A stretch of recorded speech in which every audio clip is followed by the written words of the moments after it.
नमस्कार दोस्तों, स्वागत है आप सबका।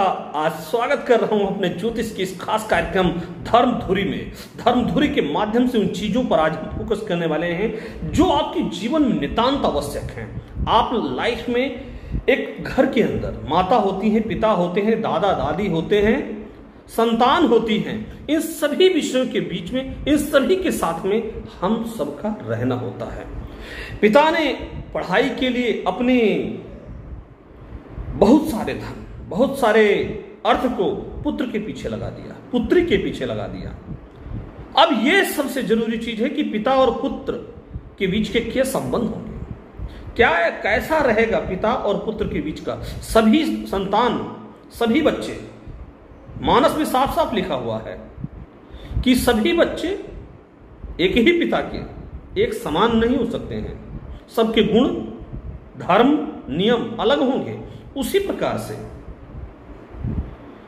मानस में कहते हैं, बाबा गोस्वामी जी कहते हैं, मातु पिता गुरु प्रभु कई बानी, बिनहि विचारी करिय शुभ जानी। माता पिता और गुरु प्रभु की जो आज्ञा हो उसको बिना विचार किए जो करते हैं वो आज्ञाकारी पुत्र कहलाते हैं। अब जन्म कुंडली में कैसे आप जानेंगे कि पुत्र हमारा या पुत्री आज्ञाकारी होगा? ये बहुत ही इंपॉर्टेंट चीज है, क्यों बच्चा कहना नहीं मानता है। हमारे पास बहुत सारे क्वेश्चंस आते हैं, आप लोगों की क्वेरी आती है, इंक्वायरी आती है कि मेरा बेटा कहना नहीं मानता है, गुरुजी मेरी बेटी कहना नहीं मानती है। तो बेटा अथवा बेटी आपका कहना नहीं मानते हैं, बताते हैं मैंने उसको ये डिग्री दिलवाई, वो डिग्री दिलवाया, पढ़ाई में उसकी इतना पैसे मैंने खर्च किया कि मेरी जिंदगी की आधी कमाई उसी के पीछे चली गई। अब पुत्र ने कहना मानना कहां से बंद किया, क्यों कहना वो मानना बंद कर दिया? इसको जानने के लिए कुंडली के अंदर कुछ इंपॉर्टेंट चीजें हैं, उसको देख लेना, समझ लेना बहुत ही जरूरी है, जिस विषय को हम आप सबके सामने रखने जा रहे हैं। और दोस्तों, वीडियो को शुरू करूं उसके पहले कहना चाहूंगा, अभी तक अगर आपने चैनल को सब्सक्राइब नहीं किया है तो चैनल की बेल आइकन की घंटी को बजा लीजिए।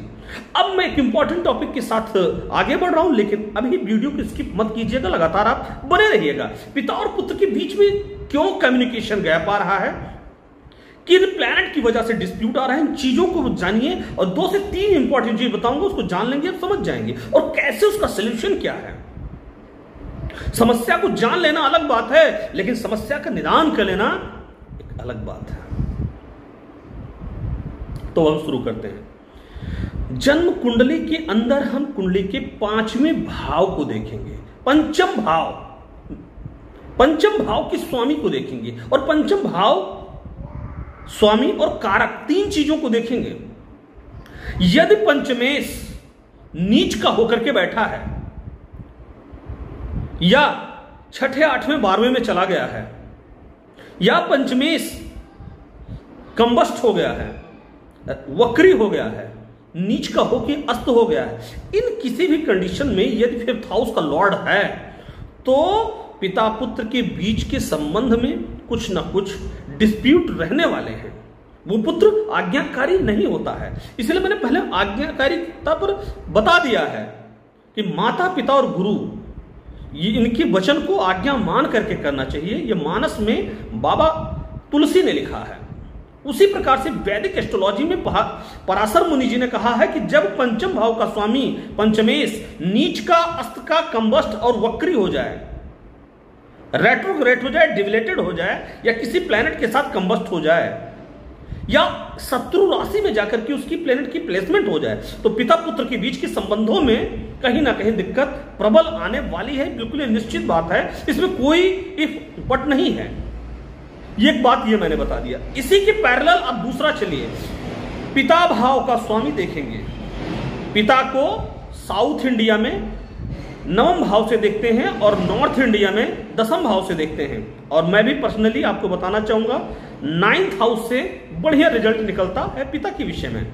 अब नवमेश 9th हाउस का लॉर्ड 6ठे, 8वें, 12 भाव में नीच का, अस्त का, कंबस्ट होकर के बैठ जाए, या किसी मेलेफिक कंजंक्शन में हो, राहु केतु शनि के साथ में मेलेफिक कंजंक्शन, जैसे पाप ग्रहों के साथ में युति हो तो भी इस प्रकार की दिक्कतें आती हैं।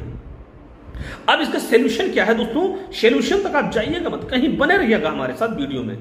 सोल्यूशन इसका क्या है? इसका सबसे सफल सोल्यूशन है कि पंचमेश और नवमेश का इलाज करिए किसी वैदिक एस्ट्रोलॉजर से मिल करके, और उसको अपने घर में उसकी विधि करें, हवन पूजन करें, और उस प्लेनेट की पूजा करके आप आगे बढ़ सकते हैं। तो आप सबको बहुत बहुत